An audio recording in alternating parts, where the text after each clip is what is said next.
Karimnagar, Adilabad, Nizamabad, Medak teachers MLC ఎన్నికల్లో మల్క కొమరయ్యకు మొదటి ప్రాధాన్యత ఓటు వేద్దాం, గెలిపిద్దాం. మీకోసం, మీ సమస్యల కోసం మీ తరఫున గళమెత్తుతాడు, ప్రభుత్వంతో కొట్లాడతాడు. అక్రమ వలసలపై ప్రధాని మోదీ కూడా వ్యాఖ్యలు చేయడం ఇది అంతర్జాతీయ సమస్య అంటూ ఆయన పేర్కొన్నారని, అక్రమ వలసదారులకు దేశంలో ఉండే హక్కు లేదని. ఇప్పుడు అమెరికాలో చాలా మంది భారతీయులు ఉంటున్నారు. అది అక్రమంగా సక్రమంగా అనే అంశం ఉంటే వాళ్ళు తీసుకుంటున్న నిర్ణయాలు కఠినంగా వాళ్ళ మీద వ్యవహరిస్తున్న తీరు ఇది భారతదేశాన్ని ఇక్కడ ఉన్న వాళ్ళని ఇబ్బంది పెడుతుంది కదా. అంటే కఠినంగా ఉన్నది డెఫినెట్గా ఆప్టిక్స్ రీత్యా చూస్తే ఇబ్బంది పెడుతుంది వాళ్ళ బేడీలేసి. కానీ దానికన్నా సబ్స్టాన్షియస్ చాలా ఉన్నప్పుడు మనం డిప్లొమసీలో ఇప్పుడు భారతీయులకు బేడీలేసి పంపించారు అన్నది డెఫినెట్గా చాలా ఎమోషన్స్, భావోద్వేగాలకు కారణమైంది. బట్ స్టిల్ ఆ ఒక్క అంశం పైన నీకు మోడీ ట్రంప్ చర్చలంతా ఆగిపోవు కదా.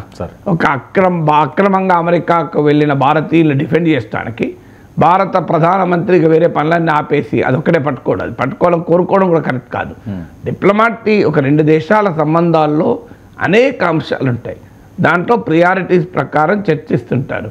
ఇది నీవు మా వాళ్ళకి బయటలు వేసినావు కదా, నీతో ముచ్చట పెట్ట నేను అని ఉండవు. ఇంటర్నేషనల్లీ ఉండకూడదు కూడా. అంటే భారతీయులు అక్రమంగా అమెరికాకు వెళ్ళి ఆ అంశం పైననే ఇక భారత్ అమెరికా సంబంధాలు ఆగిపోవాలంటే అది కరెక్ట్ కాదు కదా. ముందు సక్రమంగా పోయిన వాళ్ళ సమస్యలు చర్చించాలి కదా. అక్రమంగా పోవడమే తప్పు. అందుకే ఇల్లీగల్ ఇమ్మిగ్రెంట్స్ విషయంలో ఇండియాకు ట్రంప్కు డిఫరెన్స్ ఏం లేదు. మనము తీసుకోమని ఎప్పుడు అనలే. ఇల్లీగల్ ఇమ్మిగ్రెంట్ ఎవరైనా భారతీయుడని రుజువు అయితే మేము రిటర్న్ తీసుకోవడానికి సిద్ధమైన గతంలో చెప్పాం, ఇప్పుడు మళ్ళీ మోడీ పర్యటన సందర్భం కూడా చెప్పాం. సో అందులో డిఫరెన్స్ ఆఫ్ ఒపీనియన్ ఏం లేదు. ఎందుకంటే 7,25,000 మంది దాకా ఇండియన్స్ ఇల్లీగల్గా అమెరికాలో ఉంటున్నారని అంచనా. ప్రతి ఏటా ప్రపంచవ్యాప్తంగా ఒక 5 లక్షల మంది అమెరికాలో ఇల్లీగల్గా ఎంటర్ అవుతున్నారు. అందులో ఇండియన్స్ కూడా థర్డ్ లార్జెస్ట్. మీకు మెక్సికో, ఎల్ సాల్వడార్ తర్వాత ఇండియన్సే ఉంటారు. ఇప్పుడు 7,25,000 ఐడెంటిఫై చేసింది 20,000 మంది వెనక్కి పంపడానికి.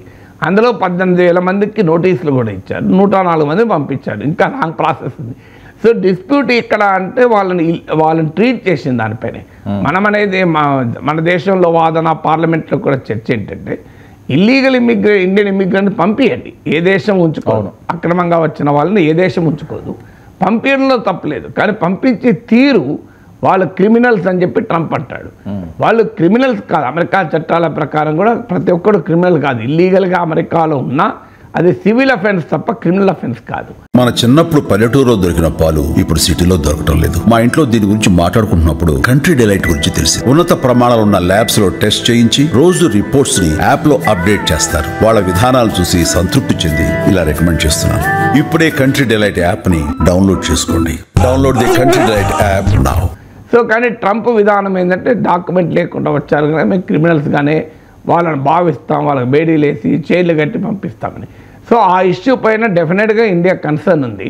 కానీ ఆ ఇష్యూ ఆధారంగా మొత్తం మోడీ ట్రంప్ చర్చలు అయిపోవు కనుక సో ఇల్లీగల్ ఇమ్మిగ్రెంట్స్ పైన మనం అగ్రీ అయ్యడానికి రెడీ ఉన్నాం, తీసుకోవడానికి వాళ్ళు పంపడానికి రెడీ ఉంది. పంచాయతీ ఎక్కడిది?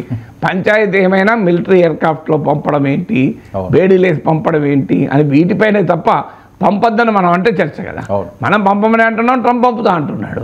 సో అందువల్ల ఇక పంచాయతీ ఎక్కడిది?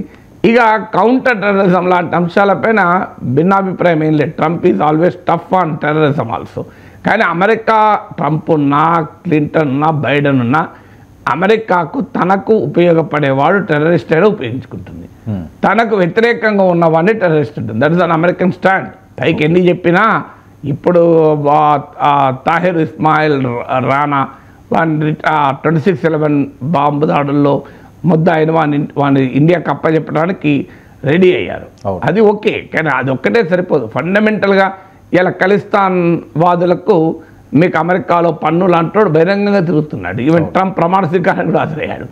అందువల్ల ఈ టెర్రర్ ఇకో సిస్టానికి ప్రపంచవ్యాప్తంగా అమెరికా అనుసరిస్తున్న వైఖరి, అమెరికా తలుచుకుంటే పాకిస్తాన్ 2 నిమిషాల్లో తీవ్రవాదం ఆపాలి, కానీ ఆపుతుందా? సో అందువల్ల అమెరికన్ పాలసీలో మార్పు ఉంటుందని అనుకోను, పైకి చెప్తారు తప్ప.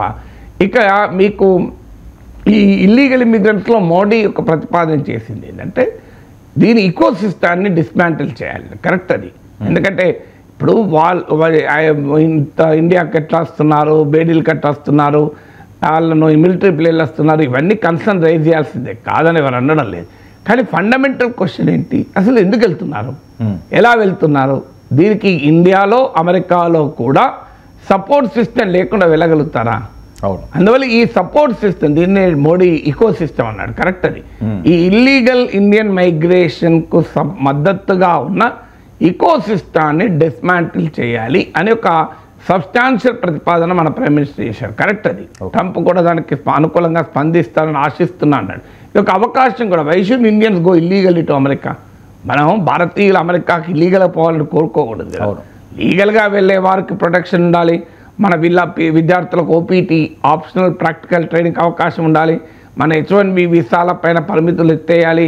మన green card process slow down అయింది. వీటిపైన మాట్లాడచ్చేమో, కానీ why should we speak on illegal entry? పేదవాళ్ళే కావచ్చు, వాళ్ళు మోసపోతున్నారు. ఈ ఈకో సిస్టాన్ని డిస్మాంటిల్ చేయాలని ప్రైమ్ మినిస్టర్ మోడీ ప్రతిపాదించారు. అది సబ్స్టాన్షియల్ ప్రతిపాదన. అందుకే మన సింబాలిక్ అంశాలపైన అబ్సెస్ అయిపోయి కీలకమైన సబ్స్టాన్షియల్ అంశాలు వదిలేయకూడదు. ఇప్పుడు ఉదాహరణకు బేడీలు మిలిటరీ హెలికాప్టర్లు ఎందుకు పంపావు, బేడీలు ఎందుకు వేసావు అంటే ట్రంప్ ఏమంటాడు, వాళ్ళు క్రిమినల్స్, మేము అట్టలేస్తామంటాడు. ఇక్కడ తెలుస్తుంది అది. అయితే అదే సమయంలో మనం దానిపైన నోరు మూసుకొని కూర్చోవాలా? కూర్చోకూడదు. కొన్ని అంశాల పైన మనం ప్రొటెస్ట్ చేసి వదిలేయాలి. బియాండ్ పాయింట్ మనం దాన్ని ప్రెషరైజ్ చేయలేం డిప్లొమసీలో. కానీ మేము ప్రొటెస్ట్ కూడా చేయమనడం కరెక్ట్ కాదు. ఒక సెల్ఫ్ రెస్పెక్టింగ్ నేషన్ ఖచ్చితంగా కొన్ని అంశాలపైన ఏ పద్ధతిలో ప్రొటెస్ట్ చేయాలో ఆ పద్ధతిలో ప్రొటెస్ట్ చేయాలి. నేను మోడీ వెళ్ళి ట్రంప్ గలబట్టుకొని మా వాళ్ళకి బెడ్లేస్తావా అని అడుగునట్లేను. మోడీతో చర్చల్లో రైజ్ చేస్తావా, పోనీ యొక్క ఫారిన్ మినిస్టర్ లెవెల్లో రైజ్ చేస్తావా, ఫారిన్ సెక్రటరీ లెవెల్లో రైజ్ చేస్తావా? There should be some reaction. ఎందుకంటే ఒక మెసేజ్ పంపాలి కదా. అన్ఫార్చునేట్లీ మోడీ గవర్నమెంట్ ఈ మోడీ అమెరికా పర్యటన సందర్భంగా వచ్చింది కనుక we did not even protest. పైగా జయశంకర్ ఫారిన్ మినిస్టర్ పార్లమెంట్లో ఒక రకంగా సమర్థిస్తూ మాట్లాడాడు. అమెరికా SOP ఉంటుంది, అది వాళ్ళ పద్ధతి, 2030 నుంచి అట్లనే పంపుతున్నారు అని. అట్లీస్ట్ నేను అనేది ఏంటంటే మోడీ ట్రంప్ చర్చలు అది ఫిగర్ అవుతుందా కాదా అనేది క్వశ్చన్ కాదు. ఫిగర్ కావాలని మనం కోరలేము కూడా, ఎందుకంటే అనేక ఇతర ఇష్యూస్ ఉంటాయి, ఇది ఒకటే కాదు కదా. కానీ అట్లీస్ట్ సమ్ సింబాలిక్ ప్రొటెస్ట్ అయినా ఇండియా చేసి ఉండాల్సి ఉండే even before Modi visit to US. కానీ అన్ఫార్చునేట్లీ అది చేయకపోగా పార్లమెంట్లో సమర్థించే రీతిలో మన ఫారిన్ మినిస్టర్ మాట్లాడు. Foreign minister is a wonderful diplomat, out standing intellectual, చాలా విషయాల్లో చాలా ఎఫెక్టివ్గా ఇండియా వాయిస్ చెప్పినతను. ఈవెన్ రష్యా నుంచి ఆయిల్ కొనడం కావచ్చు, అనేక అంశాల్లో ఫోర్త్ రైట్గా అద్భుతంగా కమ్యూనికేట్ చేసిన వ్యక్తి. వెరీ అన్ఫార్చునేట్ ఏంటంటే పార్లమెంట్లో అమెరికా తరఫున ఎక్స్ప్లెనేషన్ ఇచ్చుకున్నాడు. That is most unfortunate. Indian foreign minister India తరఫున డిఫెండ్ చేయాల్సింది పోయి, కన్సర్న్ వ్యక్తం చేయాల్సింది పోయి, అమెరికా ఎందుకు చేసిందని అమెరికా ఫారిన్ మినిస్టర్ ఎట్లయితే సమర్థించుకుంటో అలా సమర్థించాడు. అది తప్పు. కానీ మోడీ ట్రంప్ చర్చల్లో దాన్ని ఒక ప్రతిబంధకంగా అబ్స్టాకిల్గా చేయాలి అనుకోవడం కరెక్ట్ కాదు. Illegal Indian immigrants one of the issues, అంతే తప్ప దానికి హైయెస్ట్ ప్రియారిటీ ఇచ్చి మొత్తం అన్నాపి దీనిపైన కూర్చొని చర్చించాం కదా.